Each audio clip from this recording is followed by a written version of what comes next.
Hi ಎಲ್ರಿಗೂ ನಮಸ್ಕಾರ. ಕನ್ನಡತಿಯ ಕಥೆಗಳು ಯೂಟ್ಯೂಬ್ ಚಾನಲ್ಗೆ ನಿಮ್ಮೆಲ್ರಿಗೂ ಸ್ವಾಗತ. ಯಾರೆಲ್ಲ ಸಬ್ಸ್ಕ್ರೈಬ್ ಮಾಡಿಕೊಳ್ಳದೆ ಕಥೆಗಳನ್ನು ಕೇಳ್ತಿದ್ದೀರಾ, ದಯವಿಟ್ಟು ಸಬ್ಸ್ಕ್ರೈಬ್ ಮಾಡಿಕೊಂಡು ಕಥೆಗಳನ್ನು ಕೇಳಿ. ಈಗ ಮಾಂಗಲ್ಯದಿಂದ ನಂಟಾದರೂ ಕಥೆಯ ಮುಂದಿನ ಭಾಗವನ್ನು ಮುಂದುವರಿಸೋಣ. ಅಚ್ಚು ಅಂತ ಸೋನಿಯಾ ಅಗ್ನಿಯನ್ನು ನೋಡ್ತಾ ಕರೆದ್ಲು. ಸೋನಿಯಾ ಪ್ಲೀಸ್, ಇನ್ಮೇಲೆ ನನ್ನನ್ನು ಹಂಗೆ ಕರಿಬೇಡ. ಈ ಕರೆಯನ್ನು ಎಂಜಾಯ್ ಮಾಡ್ತಿದ್ದ ಒಂದು ಕಾಲ ಈ ಅಗ್ನಿಗೆ ಇತ್ತು. ನೀನು ಹೀಗೆ ಕರೀಲಿ ಅಂತ ಆಸೆ ಪಡ್ತಿದ್ದ ಒಂದು ಕಾಲ ನನಗಿತ್ತು.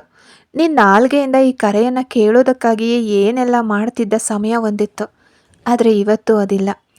ಇವತ್ತು ನನ್ನ ಸಾರಾಳ ಅಗ್ನಿ ಮಾತ್ರ ನಾನು.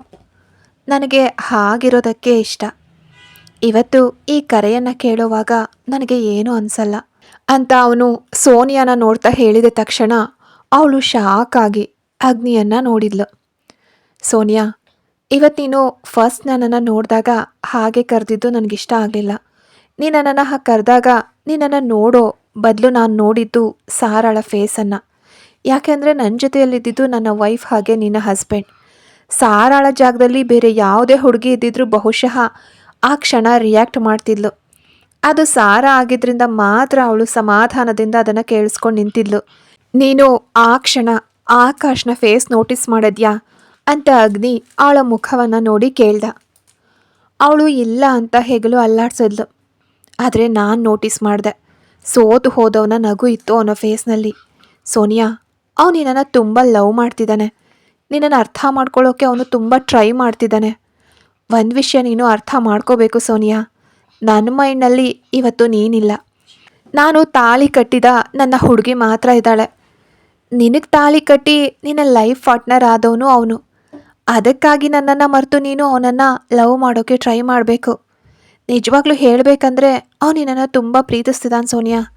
ನಿನ್ನನ್ನು ಅರ್ಥ ಮಾಡ್ಕೊಳ್ಳೋಕ್ಕೆ ಅವನು ತುಂಬ ಟ್ರೈ ಮಾಡ್ತಿದ್ದಾನೆ. ಅದಕ್ಕಾಗಿಯೇ ನೀನಿವತ್ತು ಇಲ್ಲಿಗೆ ಬಂದಿರೋದು. ಬಹುಶಃ ನೀನು ನನ್ನ ಜೊತೆಗಿದ್ದಿದ್ರೆ ಎಷ್ಟು ಹ್ಯಾಪಿಯಾಗಿ ಇರ್ತಿದ್ಯೋ ಗೊತ್ತಿಲ್ಲ. ಆದರೆ ಡಬಲ್ನಷ್ಟು ಹ್ಯಾಪಿಯಾಗಿ ನೀನು ಅವನ ಜೊತೆಗಿರ್ತೀಯ. ನನಗೆ ಅದು 100% ಶ್ಯೂರ್ ಇದೆ ಸೋನಿಯಾ. ಅಷ್ಟೊಂದು ಅವನು ನಿನ್ನನ್ನು ಇಷ್ಟಪಡ್ತಿದ್ದಾನೆ. ಅವನ ಜಾಗದಲ್ಲಿ ಬೇರೊಬ್ಬ ಇದ್ದಿದ್ರೆ ಹೀಗೆ ಎಕ್ಸ್ ಬಾಯ್ ಫ್ರೆಂಡ್ನ ಮೀಟ್ ಮಾಡೋಕ್ಕೆ ನಿನ್ನನ್ನು ಇಲ್ಲಿಗೆ ಕರ್ಕೊಂಡು ಬಂದು ಮೀಟ್ ಮಾಡಿಸ್ತಿರ್ಲಿಲ್ಲ ಅಂತ ಅಗ್ನಿ ಸೋನಿಯಾನ ನೋಡಿ ಹೇಳಿದಾಗ ಅವಳ ಕಣ್ಣುಗಳು ಆಕಾಶ್ ಕಡೆಗೆ ಹೋದವು. ಅವನು ಕೈಗಳನ್ನು ಎದೆ ಮೇಲೆ ಕಟ್ಟಿ ದೂರಕ್ಕೆ ನೋಡ್ತಾ ಕೂತಿದ್ದ. ಅವನ ಮುಖದಲ್ಲಿ ಸ್ಯಾಡ್ನೆಸ್ ಇತ್ತು. ಅವಳು ನೋಡ್ತಿರೋದನ್ನು ಕಂಡು ಅವಳನ್ನು ನೋಡಿದ ಸಾರಾ ಸೋನಿಯಾನ ನೋಡಿ ಸ್ಮೈಲ್ ಮಾಡಿದಾಗ ಸೋನಿಯಾ ಕೂಡ ಸಣ್ಣದಾಗಿ ನಕ್ಳು. ಸೋನಿಯಾ, ನಿಮ್ಮ ಮದುವೆ ಆಗಿ ಇಷ್ಟು ವರ್ಷಗಳಾಯಿತು. ಈ ಗ್ಯಾಪ್ನಲ್ಲಿ ಒಂದೇ ಒಂದು ಸಾರಿಯೂ ನೀನು ಅವನ ವೈಫ್ ಆಗೋಕ್ಕೆ ಟ್ರೈ ಮಾಡಿಲ್ಲ. ಒಬ್ಬ ಹೆಂಡತಿಯಾಗಿ ಮಾಡೋ ಕರ್ತವ್ಯ ಏನನ್ನು ನೀನು ಅವನಿಗೋಸ್ಕರ ಮಾಡಿಕೊಟ್ಟಿಲ್ಲ. ಆದರೂ ನಿನ್ನ ಮೆಂಟಲ್ ಕಂಡೀಷನ್ ಅರ್ಥ ಮಾಡಿಕೊಂಡು ನಿನ್ನ ಜೊತೆಗೆ ನಿಂತವನು ಅವನು. ಅವನಿಗಾಗಿ ಆದರೂ ನೀನು ನನ್ನನ್ನು ಮರೆತು ಅವನ ಜೊತೆಗೆ ಹ್ಯಾಪಿಯಾಗಿ ಲೈಫ್ ಲೀಡ್ ಮಾಡೋಕ್ಕೆ ಟ್ರೈ ಮಾಡು ಅಂತ ಅಗ್ನಿ ಹೇಳಿದಾಗ ಸೋನಿಯಾ ಆಕಾಶ್ ಬಗ್ಗೆ ಥಿಂಕ್ ಮಾಡಿದ್ಲು. ಕರೆಕ್ಟ್, ಆಕಾಶ್ ನನ್ನನ್ನು ತುಂಬ ಲವ್ ಮಾಡ್ತಿದ್ದಾನೆ.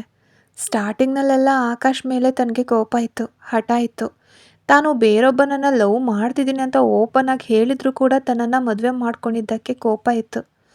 ಸ್ಟಾರ್ಟಿಂಗ್ನಲ್ಲೆಲ್ಲ ತನ್ನನ್ನು ಸ್ವಂತ ಮಾಡ್ಕೊಳ್ಳೋಕೆ ಆಕಾಶ್ ಮುಂದೆ ಬರ್ತಿದ್ದ. ಆದರೆ ತನಗೆ ಅದು ಇಷ್ಟ ಇಲ್ಲ ಅಂತ ತಿಳಿದಾಗ ಸ್ವತಃ ಬ್ಯಾಕ್ ಸ್ಟೆಪ್ ತಗೊಂಡಿದ್ದ. ಆಮೇಲೆ ತನ್ನನ್ನು ಯಾವುದಕ್ಕೂ ಫೋರ್ಸ್ ಮಾಡಿರಲಿಲ್ಲ. ಆಕಾಶ್ ಪ್ಲೇಸ್ನಲ್ಲಿ ಬೇರೆ ಯಾರೇ ಇದ್ದಿದ್ರು ನನ್ನನ್ನು ಮದುವೆ ಆಗಿ ಹೆಂಡತಿ ಮಾಡ್ಕೊಂಡಿದ್ದೀನಿ ಅನ್ನೋ ಒಂದೇ ಕಾರಣಕ್ಕೆ ಫೋರ್ಸ್ ಮಾಡಿ ಆದರೂ ನನ್ನನ್ನು ಸ್ವಂತ ಮಾಡ್ಕೊಳ್ಳೋಕ್ಕೆ ಟ್ರೈ ಮಾಡ್ತಿದ್ದ. ಆದರೆ ಆಕಾಶ್ ತನ್ನ ಇಷ್ಟ ಇಲ್ಲದೆ ಇಷ್ಟೂ ವರ್ಷ ಯಾವುದಕ್ಕೂ ಬರಲಿಲ್ಲ. ಇಷ್ಟೊಂದು ವರ್ಷ ತನ್ನ ಜೊತೆಗೆ ತಾಳ್ಮೆಯಿಂದ ಆ ಮನುಷ್ಯ ನಿಂತಿದ್ದಾನೆ. ಯಾವುದಾದ್ರೂ ಪಾರ್ಟಿ ಅಥವಾ ಬೇರೆ ಯಾವುದೇ ಫಂಕ್ಷನ್ಸಿಗೆ ಹೋದಾಗ ರಿಲೇಟಿವ್ಸ್ ಹಾಗೆ ಫ್ರೆಂಡ್ಸ್ ಸಿಗ್ತಾರೆ. ಎಷ್ಟು ವರ್ಷ ಆದರೂ ಮಗು ಇನ್ನೂ ಆಗಿಲ್ವಾ ಅಂತ ಕೇಳುವಾಗ ಅವರ ಮುಂದೆ ತಲೆ ತಗ್ಗಿಸೋ ಸಿಚುಯೇಷನ್ ತುಂಬ ಸಾರಿ ಬಂದಿದೆ. ಆದರೆ ಆ ಟೈಮ್ನಲ್ಲೆಲ್ಲ ನಾವು ಈಗಲೇ ಅದ್ರ ಬಗ್ಗೆ ಥಿಂಕ್ ಮಾಡ್ತಿಲ್ಲ, ಅದನ್ನೆಲ್ಲ ಆಮೇಲೆ ನೋಡೋಣ ಅಂತ ಹೇಳಿ ಅವರಿಂದ ನನ್ನನ್ನು ಸೇವ್ ಮಾಡಿದ್ದು ಆಕಾಶ್. ನಾನು ರೇಗಾಡ್ದಾಗಲೆಲ್ಲ ನನ್ನ ಹಠದ ಮುಂದೆಯೂ ಪೀಸ್ಫುಲ್ಲಾಗಿ ಪೇಷನ್ಸ್ನಿಂದ ಆ ಮನುಷ್ಯ ನಿಂತಿದ್ದಾನೆ. ಕೆಲವೊಮ್ಮೆ ಆಕಾಶ್ ನನ್ನನ್ನು ಲವ್ ಮಾಡೋದನ್ನು ಥಿಂಕ್ ಮಾಡುವಾಗ ಮರಳಿ ಅದೇ ರೀತಿ ನಾನು ಲವ್ ಮಾಡೋಕ್ಕೆ ಸಾಧ್ಯ ಆಗಿದ್ರೆ ಎಷ್ಟು ಚೆನ್ನಾಗಿರ್ತಿತ್ತು ಅಂತ ತುಂಬ ಸಾರಿ ಫೀಲ್ ಆಗಿದೆ ನನಗೆ. ಆದರೆ ಆವಾಗೆಲ್ಲ ಅಗ್ನಿಯ ಮುಖ ನನ್ನ ತಲೆಯಲ್ಲಿ ಬರ್ತಿತ್ತು. ನನ್ನಿಂದಾಗಿ ಮದುವೆ ಆಗದೆ ಇಲ್ಲಿದ್ದಾರಲ್ಲ ಅಂತ ಥಿಂಕ್ ಮಾಡುವಾಗ, ನನ್ನಿಂದಾಗಿಯೇ ಅಗ್ನಿಯ ಲೈಫ್ ಸ್ಪಾಯ್ಲ್ ಆಗ್ತಿದೆಯಲ್ಲ ಅಂತ ಯೋಚಿಸುವಾಗ ಹಲವು ಬಾರಿ ಅದು ಸಾಧ್ಯ ಆಗಲಿಲ್ಲ. ಆಮೇಲೆ ಅಗ್ನಿಯ ಮದುವೆ ಇನ್ನೊಂದು ಹುಡುಗಿ ಜೊತೆಗೆ ಆಯಿತು ಅಂತ ತಿಳಿದಾಗಲೂ ಸಹ ಆ ಹುಡುಗಿಯನ್ನು ಇಷ್ಟೊಂದು ಅಗ್ನಿ ಲವ್ ಮಾಡ್ತಿದ್ದಾನೆ ಅಂತ ನನಗೆ ಗೊತ್ತಿರಲಿಲ್ಲ. ಬೇರೆಯವ್ರಿಗೆ ತೋರಿಸ್ಕೊಳ್ಳೋಕೆ ಮಾತ್ರವೇ ಮದುವೆ ಆಗಿರಬಹುದು ಅಂದ್ಕೊಂಡಿದ್ದೆ. ಆದರೆ ಇಲ್ಲಿಗೆ ಬಂದ ಮೇಲೆಯೇ ಗೊತ್ತಾಗಿದ್ದು, ಇವರ ಮನಸ್ಸಿನಲ್ಲಿ ಸೋನಿಯಾ ಅನ್ನೋ ಹುಡುಗಿ ಇಲ್ಲವೇ ಇಲ್ಲ ಅಂತ. ಅಲ್ಲಿ ಅಗ್ನಿ ತಾಳಿ ಕಟ್ಟಿದ ಸಾರಾ ಅನ್ನೋಳಿಗೆ ಮಾತ್ರ ಸ್ಪೇಸ್ ಇದೆ ಅಂತ. ಈಗ ಆ ಮನಸ್ಸಿನಲ್ಲಿ ಕಂಪ್ಲೀಟಾಗಿ ಸಾರಾ ಇದ್ದಾಳೆ. ಇದನ್ನೆಲ್ಲ ನೆನಪಿಸ್ಕೊಂಡಾಗ ಸೋನಿಯಾ ಕಣ್ಣುಗಳು ತುಂಬಿ ಬಂದವು. ಅಗ್ನಿ ತನಗೆ ಹೇಳದೆ ಹೇಳಿ ಮುಗಿಸಿದ್ದಾನೆ. ಇನ್ನು ಆ ಮನಸ್ಸಿನಲ್ಲಿ ಎಂದಿಗೂ ನನಗೆ ಜಾಗ ಇರೋದಿಲ್ಲ ಅಂತ ಅದೇ ರೀತಿ ಹಿಂದೆ ಅಚ್ಚು ಅನ್ನೋ ಕರೆಯನ್ನು ನನ್ನ ನಾಲಿಗೆಯಿಂದ ಕೇಳೋಕ್ಕೆ ತುಂಬ ಟ್ರೈ ಮಾಡಿದ್ದ. ಅದಕ್ಕಾಗಿ ಜಗಳ ಮಾಡ್ತಿದ್ದ, ಮುನಿಸ್ಕೊಂಡಿದ್ದ. ಆದರೆ ಇವತ್ತು ನನ್ನ ಮುಖ ನೋಡಿ ಹೇಳಿದ್ದಾನೆ, ಇನ್ಮೇಲೆ ಹಾಗೆ ಕರಿಬೇಡ ಅಂತ. ಅಷ್ಟರ ಮಟ್ಟಿಗೆ ಅವನ ಮನಸ್ಸಿನಲ್ಲಿ ನಾನು ಅಪರಿಚಿತೆಯಾಗಿಬಿಟ್ಟಿದ್ದೀನಿ ಅಂತ ಅವಳು ಬೇಸರದ ಸಣ್ಣ ಸ್ಮೈಲ್ನೊಂದಿಗೆ ನೆನಪಿಸ್ಕೊಂಡ್ಳು. ಅಷ್ಟರಲ್ಲಿ ಸೋನಿಯಾ ಅಂತ ಅಗ್ನಿ ಕರೆದಾಗ ಅವಳು ಏನು ಅನ್ನುವಂತೆ ಅವನನ್ನು ನೋಡಿದ್ಲು. ನೀನು ರಿಟರ್ನ್ ಹೋಗಬೇಕು, ಅವನ ಜೊತೆಗೆ ಹ್ಯಾಪಿಯಾಗಿ. ನಮ್ಮೆಲ್ರಿಗೂ ಒಂದೇ ಲೈಫ್ ಇರೋದು. ಅದನ್ನು ಹೀಗೆ ಪರಸ್ಪರ ಡಿಸ್ಟೆನ್ಸ್ ಇಟ್ಕೊಂಡು ರೇಗಾಡಿಕೊಂಡು ಲೈಫ್ ಮುಗಿಸೋಕೆ ಟ್ರೈ ಮಾಡಬಾರ್ದು. ಪೀಸ್ಫುಲ್ಲಾಗಿ ಹ್ಯಾಪಿಯಾಗಿ ಪರಸ್ಪರ ಅರ್ಥ ಮಾಡಿಕೊಂಡು ಲವ್ ಮಾಡಿ ಲೈಫ್ ಲೀಡ್ ಮಾಡೋಕ್ಕೆ ಟ್ರೈ ಮಾಡಬೇಕು. ನಾವು ಪ್ರೀತಿಸೋರನ್ನಲ್ಲ, ನಮ್ಮನ್ನು ಪ್ರೀತಿ ಮಾಡೋರನ್ನು ನಾವು ಪ್ರೀತಿ ಮಾಡಬೇಕು. ಆಗಷ್ಟೇ ಲೈಫ್ ಕಲರ್ಫುಲ್ ಆಗೋದು. ನನಗೆ ಇದನ್ನು ಕಲಿಸ್ಕೊಟ್ಟಿದ್ದು ನನ್ನ ಸಾರಾ ಅಂತ ಅಗ್ನಿ ಹೇಳ್ತಾ ಪಕ್ಕದಲ್ಲಿ ಕೂತಿದ್ದ ಸಾರಾಳನ್ನು ನೋಡ್ದ. ಸೋನಿಯಾ ಆ ಸನ್ನಿವೇಶದಲ್ಲಿ ಅಗ್ನಿಯನ್ನು ನೋಡಿದ್ಲು. ಅವನ ಕಣ್ಣುಗಳಲ್ಲಿ ಆಗ ಸಾರಾಳ ಮೇಲಿನ ಪ್ರೀತಿ ಮಾತ್ರವೇ ಇತ್ತು. ಅದನ್ನು ಕಂಡ ಅವಳು ನಿರಾಶೆಯಿಂದ ನಕ್ಳು. ಹಿಂದೆ ತನ್ನನ್ನು ಮಾತ್ರ ಪ್ರೀತಿಯಿಂದ ನೋಡ್ತಿದ್ದ ಆ ಕಣ್ಣುಗಳಲ್ಲಿ ಈಗ ಪ್ರೀತಿ ಇಲ್ಲ. ಇವತ್ತು ಆ ಪ್ರೀತಿ ಇನ್ನೊಂದು ಹುಡುಗಿಗೆ ಸ್ವಂತವಾಗಿದೆ ಅಂತ ನಿರಾಶೆಯಿಂದ ಯೋಚಿಸಿದ್ಲು ಸೋನಿಯಾ. ಸಾರಾಳನ್ನು ತುಂಬ ಲವ್ ಮಾಡ್ತಿದ್ದೀರಾ ಅಲ್ವಾ ಅಂತ ಅವನ ನೋಟ ಕಂಡು ಅವಳು ಅಗ್ನಿಯನ್ನು ಕೇಳಿದ್ಲು. ತುಂಬ ಅಂದರೆ ಬಹುಶಃ ಕಡಿಮೆ ಆಗಬಹುದು. ಇವತ್ತು ನನ್ನ ಜೀವವೇ ನನ್ನ ಸಾರಾ. ಎಂದಿಗೂ ನನ್ನನ್ನು ಅರ್ಥ ಮಾಡಿಕೊಂಡು ನನ್ನ ಜೊತೆಗೆ ಅವಳು ನಿಂತಿದ್ದಾಳೆ. ಸ್ಟಾರ್ಟಿಂಗ್ನಲ್ಲಿ ಹಠ ಇತ್ತು ಅವಳೆಂದರೆ, ನನಗೆ ಕೋಪ ಇತ್ತು ಅವಳ ಮೇಲೆ, ನನ್ನ ಲೈಫ್ಗೆ ಎಂಟ್ರಿ ಕೊಟ್ಟಿದ್ದಕ್ಕೆ. ಆದರೆ ಇವತ್ತು ಅವಳಿಲ್ಲದೆ ನನಗೆ ಇರೋಕ್ಕೆ ಸಾಧ್ಯವಿಲ್ಲ ಸೋನಿಯಾ. ಅಷ್ಟೊಂದು ನಾನು ಅವಳನ್ನು ಲವ್ ಮಾಡ್ತಿದ್ದೀನಿ. ನೀನು ಕೂಡ ಅದೇ ರೀತಿ ಎಲ್ಲನೂ ಮರೆತು ಆಕಾಶನ ಲವ್ ಮಾಡೋಕ್ಕೆ ಟ್ರೈ ಮಾಡು. ನಾವೆಲ್ಲರೂ ಹುಟ್ಟೋವಾಗಲೇ ದೇವರು ನಮಗಾಗಿ ಪಾರ್ಟ್ನರ್ಸ್ನ ಮ್ಯಾಚ್ ಮಾಡಿರ್ತಾನೆ.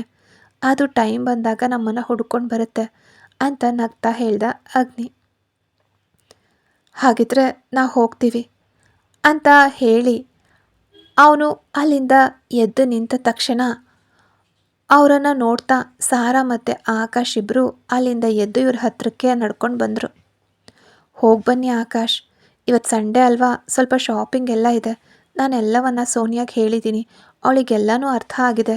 ನೀವು ಹ್ಯಾಪಿಯಾಗಿರಬೇಕು, ಸಂತೋಷವಾಗಿರಬೇಕು ಅಂತ ಅಗ್ನಿ ಅವರಿಬ್ಬರನ್ನ ನೋಡ್ತಾ ಹೇಳಿದಾಗ ಆಕಾಶ್ ನಗ್ತಾ ತಲೆ ಆಡಿಸ್ದ. ಸೋನಿಯಾ ತಲೆ ತಗ್ಸಿ ನಿಂತಿದ್ಲು. ಸೋನಿಯಾ ಅಂತ ಅವನು ಕರೆದಾಗ ಅವಳು ಅವನನ್ನು ನೋಡಿದ್ಲು. ನಿನಗೆ ಯಾವಾಗ ಬೇಕಾದರೂ ನನಗೆ ಕಾಲ್ ಮಾಡಬಹುದು, ಏನೇ ಪ್ರಾಬ್ಲಮ್ ಇದ್ದರೂ ನನ್ನ ಹತ್ರ ಹೇಳ್ಬೋದು. ಒಬ್ಬ ಗುಡ್ ಫ್ರೆಂಡ್ ಆಗಿ ನಾನು ಯಾವತ್ತೂ ನಿನ್ನ ಜೊತೆಗಿರ್ತೀನಿ ಅಂತ ಅಗ್ನಿ ಸೋನಿಯಾನ ನೋಡ್ತಾ ಹೇಳಿದಾಗ ಅವಳು ತಲೆ ಆಡಿಸಿದ್ಲು. ಸಾರಾ ಈಗ ಸೋನಿಯಾ ಹತ್ರಕ್ಕೆ ಹೋದ್ಲು. ನಿಮಗೆ ನನ್ನ ಮೇಲೆ ಕೋಪವೇನೋ ಅನ್ನಿಸ್ಬಾರ್ದು. ನಾನು ನಿಮ್ಮಿಬ್ಬರ ಮಧ್ಯೆ ಬಂದು ಪರ್ಪಸ್ಫುಲ್ಲಾಗಿ ಅಗ್ನಿನ ಸ್ವಂತ ಮಾಡ್ಕೊಂಡಿದ್ದಲ್ಲ, ನಿಮ್ಮಿಂದ ಕಸಿದ್ಕೊಂಡಿದ್ದೂ ಅಲ್ಲ. ಲಕ್ ಅನ್ನೋದು ಹೀಗಿತ್ತು. ಹ್ಯಾಪಿಯಾಗಿರಬೇಕು ಇಬ್ಬರು, ಓಕೆನಾ ಅಂತ ಸಾರಾ ಸೋನಿಯಾ ಕೆನ್ನೆ ಮೇಲೆ ಕೈ ಇಟ್ಟು ಹೇಳಿದಾಗ ಸೋನಿಯಾ ಸಣ್ಣದಾಗಿ ನಕ್ಳು. ಅವರಿಬ್ಬರು ಇನ್ನೊಮ್ಮೆ ಅವರನ್ನು ನೋಡಿ ಬಾಯ್ ಹೇಳಿ ಅಲ್ಲಿಂದ ಹೊರಟರು. ಸಾರಾ ಮತ್ತು ಅಗ್ನಿ ಹೋದ ನಂತರ ನಾವು ಕೂಡ ಹೋಗೋಣ ಅಂತ ಆಕಾಶ್ ಸೋನಿಯಾನ ನೋಡ್ತಾ ಹೇಳಿದಾಗ ಅವಳು ಸರಿ ಅಂತ ತಲೆ ಆಡಿಸಿದ್ಲು. ಅವನು ಸ್ವಲ್ಪ ಮುಂದೆ ನಡೆದಾಗ ಸೋನಿಯಾ ಆಕಾಶ್ನ ಕೈ ಹಿಡಿದ್ಲು. ಅವನು ಅವಳನ್ನು ತಿರುಗಿ ನೋಡ್ದ. ಸಾರಿ ಆಕಾಶ್, ನಾನು ತುಂಬ ಬೇಸರ ಮಾಡಿದ್ದೀನಿ ನಿಮಗೆ. ನೀವು ನನ್ನನ್ನು ಲವ್ ಮಾಡೋ ಹಾಗೆ ಮರಳಿ ನನಗೆ ನಿಮ್ಮನ್ನು ಪ್ರೀತಿಸೋಕೆ ಸಾಧ್ಯವಾಗುತ್ತೋ ಇಲ್ವೋ ನನಗೆ ಗೊತ್ತಿಲ್ಲ. ಆದರೂ ನಾನು ಮ್ಯಾಕ್ಸಿಮಮ್ ಟ್ರೈ ಮಾಡ್ತೀನಿ. ನನಗೆ ಕೆಲವು ದಿನಗಳು ಟೈಮ್ ಕೊಡು. ಎಲ್ಲವನ್ನ ಮರೆತು ನ್ಯೂ ಲೈಫ್ ಸ್ಟಾರ್ಟ್ ಮಾಡೋಕೆ ಅಂತ ಸೋನಿಯಾ ಆಕಾಶ್ನನ್ನು ನೋಡಿ ವಿನಂತಿಯಿಂದ ಹೇಳಿದಾಗ ಅವನು ನಕ್ಕ. ನೀನು ನನಗೆ ತುಂಬಾ ಇಷ್ಟ. ಅದಕ್ಕಾಗಿಯೇ ಇಷ್ಟೊಂದು ವರ್ಷಗಳು ನಿನಗಾಗಿ ಕಾಯ್ತಿದ್ದಿದ್ದು. ನೀನು ಇವತ್ತು ಚೇಂಜ್ ಆಗ್ತೀಯಾ, ನಾಳೆ ಚೇಂಜ್ ಆಗ್ತೀಯಾ ಅಂತ ನನ್ನ ಮನಸ್ಸಿನಲ್ಲೇ ನಂಬಿಕೊಂಡು ನಿನ್ನ ಜೊತೆಗೆ ಇಷ್ಟೊಂದು ವರ್ಷ ಜೊತೆಯಲ್ಲಿದ್ದಿದ್ದು ಅದಕ್ಕಾಗಿ ಮಾತ್ರ. ನನಗೆ ನಿನ್ನ ಈ ಮಾತುಗಳು ಸಾಕು. ಇನ್ನುಳಿದ ಆ ಕೆಲವು ದಿನಗಳು ಕಾಯೋಕೆ. ಎಷ್ಟು ದಿನ ಬೇಕಾದರೂ ನಾನು ನಿನಗೋಸ್ಕರ ವೆಯ್ಟ್ ಮಾಡ್ತೀನಿ. ನನಗೆ ಅಷ್ಟೊಂದು ಇಷ್ಟ ನೀನು ಅಂತ ಅವನು ಅವಳ ಕೆನ್ನೆ ಮೇಲೆ ಕೈ ಇಟ್ಟು ಹೇಳಿದಾಗ ಸೋನಿಯಾ ನಕ್ಳು. ಸಾರಿ ಅಂತ ಅವಳು ಮತ್ತೆ ಅವನ ಮುಖ ನೋಡಿ ಹೇಳಿದಾಗ ಅವನು ಅವಳ ನೆತ್ತಿಯ ಮೇಲೆ ಪ್ರೀತಿಯಿಂದ ಸವರ್ದ. ಅವಳು ಮೆಲ್ಲನೆ ಅವನ ಎದೆಗೆ ಒರಗಿದ್ಲು. ನಿನ್ನನ್ನು ತುಂಬ ಹರ್ಟ್ ಮಾಡಿದ್ದೀನಿ, ಬೇಸರಗೊಳಿಸಿದ್ದೀನಿ, ರೇಗಾಡಿದ್ದೀನಿ, ನನ್ನನ್ನು ಕ್ಷಮಿಸು ಅಂತ ಸೋನಿಯಾ ಮತ್ತೆ ಆಕಾಶ್ ಮುಖ ನೋಡ್ತಾ ಹೇಳಿದಾಗ ಅವನು ಅವಳ ಹಣೆಗೆ ಒಂದು ಮುತ್ತಿಟ್ಟ. ನಂತರ ಅವಳ ಕೈ ಹಿಡಿದು ಕಾರ್ ಹತ್ರಕ್ಕೆ ಕರ್ಕೊಂಡು ಹೋದ. ದೂರದಿಂದ ಅವರನ್ನೇ ನೋಡ್ತಿದ್ದ ಅಗ್ನಿ ಮತ್ತು ಸಾರಾ ಅವರನ್ನು ಕಂಡು ಫುಲ್ ಖುಷಿಯಾದರು. ಅಗ್ನಿ ಸಾರಾಳನ್ನು ನೋಡಿದಾಗ ಸಾರಾ ಕೂಡ ಅವನನ್ನು ನೋಡಿ ಕಣ್ಣು ಮಿಟುಕಿಸಿ ಸನ್ನೆ ಮಾಡಿದ್ಲು. ಅಗ್ನಿ ಸಾರಾಳನ್ನು ತನ್ನತ್ತ ಬಿಗಿಯಾಗಿ ಅಪ್ಕೊಂಡು ಅವಳ ಹಣೆಯ ಮೇಲೆ ಮುತ್ತಿಟ್ಟ. ನಂತರ ಎಲ್ರಿಗೂ ಒಂದಷ್ಟು ಬಟ್ಟೆಗಳನ್ನ ತಗೊಂಡು ಶಾಪಿಂಗ್ ಮುಗಿಸಿ ಸಂಜೆ ವೇಳೆಗೆ ಸಾರಾ ಮತ್ತು ಅಗ್ನಿ ಇಬ್ಬರು ಮನೆಗೆ ವಾಪಸ್ ಬಂದರು. ಮದನ್ ಎಲ್ಲಿದ್ದಾನೆ ಮಮ್ಮಿ ಅಂತ ಸಾರಾ ಅವರನ್ನು ಕೇಳಿದ್ಲು. ರೂಮ್ನಲ್ಲಿದ್ದಾನೆ ಮಗಳೇ. ಬೆಳಗ್ಗೆ ನೀವು ಹೋದ್ಮೇಲೆ ಹೊರಗಡೆ ಹೋಗಿ ಮಧ್ಯಾಹ್ನ ಅಷ್ಟೊತ್ತಿಗೆ ವಾಪಸ್ ಬಂದಾಗಿಂದ ರೂಮ್ ಬಾಗಿಲು ಮುಚ್ಕೊಂಡು ಕೂತಿದ್ದಾನೆ. ಮಧ್ಯಾಹ್ನ ಊಟ ಕೂಡ ಮಾಡಿಲ್ಲ ಅಂತ ಅವರು ಬೇಸರದಿಂದ ಹೇಳಿದರು. ಮಮ್ಮಿ ಏನಾಯಿತು ಅಂತ ಕೇಳಲಿಲ್ವಾ ಅಂತ ಅಗ್ನಿ ಕೇಳ್ದ.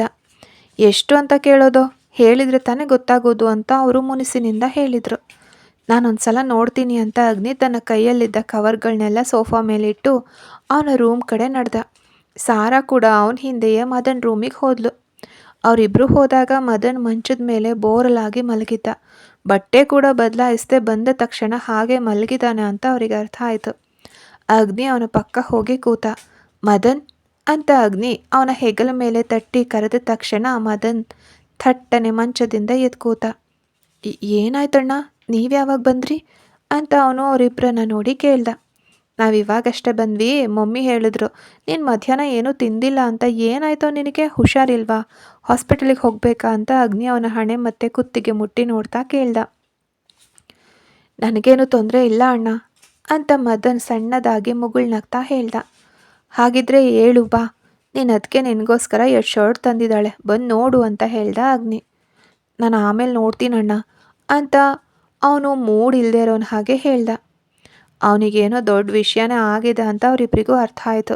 ಇಲ್ದಿದ್ರೆ ಅವನು ಈ ರೀತಿ ಇರಲ್ಲ ಅಂತ ಅವ್ರಿಗೆ ಗೊತ್ತಿತ್ತು. ಯಾವುದೋ ವಿಷಯ ಅವನಿಗೆ ಬೇಸರ ತರಿಸಿದೆ ಅಂತ ಅವರಿಗೆ ಮನವರಿಕೆ ಆಯಿತು.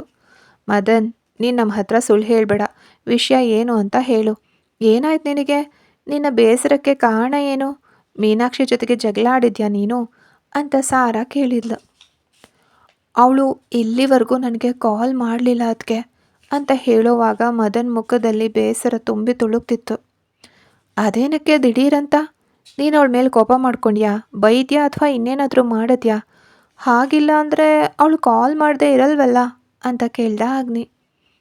ನಾನು ಯಾಕಣ್ಣ ಅವಳಿಗೆ ಆ ಥರ ಎಲ್ಲ ಮಾಡ್ತೀನಿ, ನೆನ್ನೆ ಇಲ್ಲಿಂದ ಹೋದ್ಮೇಲೆ ಮನೆ ತಲುಪ್ತೆ ಅಂತ ಹೇಳಿ ಕಾಲ್ ಮಾಡಿದ್ದಷ್ಟೆ.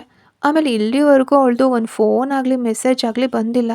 ನಾನು ಕಾಲ್ ಮಾಡಿದ್ರೆ ಫೋನ್ ಸ್ವಿಚ್ ಆಫ್ ಬರ್ತಿದೆ.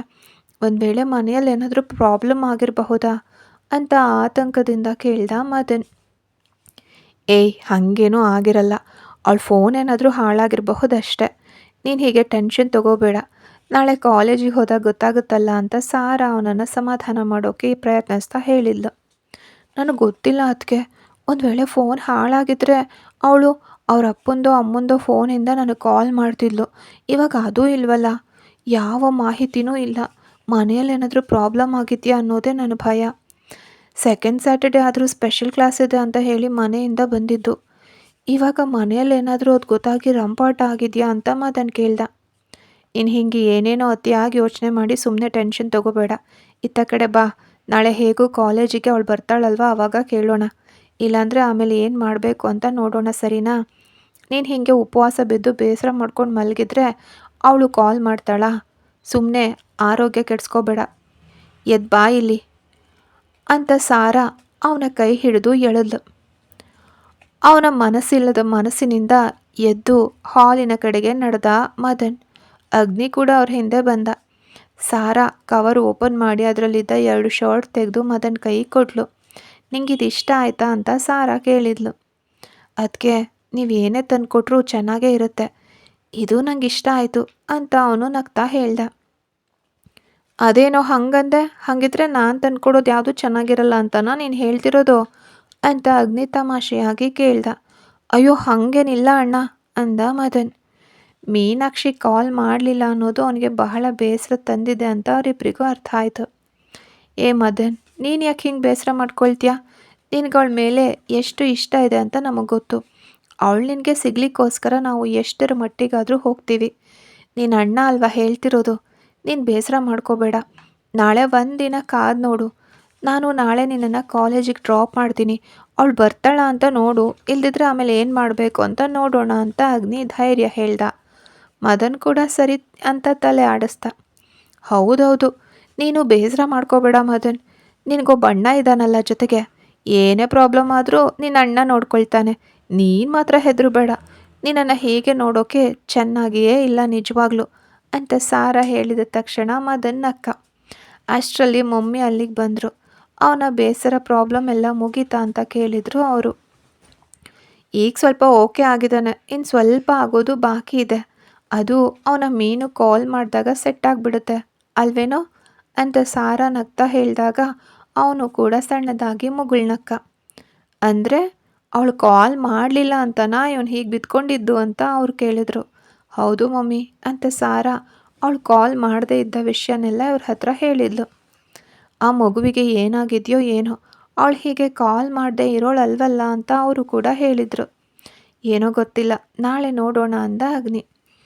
ಮದನ್ ಸಾರಾ ಕೊಟ್ಟ ಕವರ್ಗಳನ್ನ ತಗೊಂಡು ಮತ್ತೆ ತನ್ನ ರೂಮ್ ಕಡೆಗೆ ಹೋದ. ಆ ಹುಡುಗಿ ಮನೆಯಲ್ಲಿ ತಿಳಿದ್ಬಿಟ್ಟಿದ್ಯಾ ಅನ್ನೋದೇ ನನ್ನ ಭಯ ಅಂದರು ಮಮ್ಮಿ.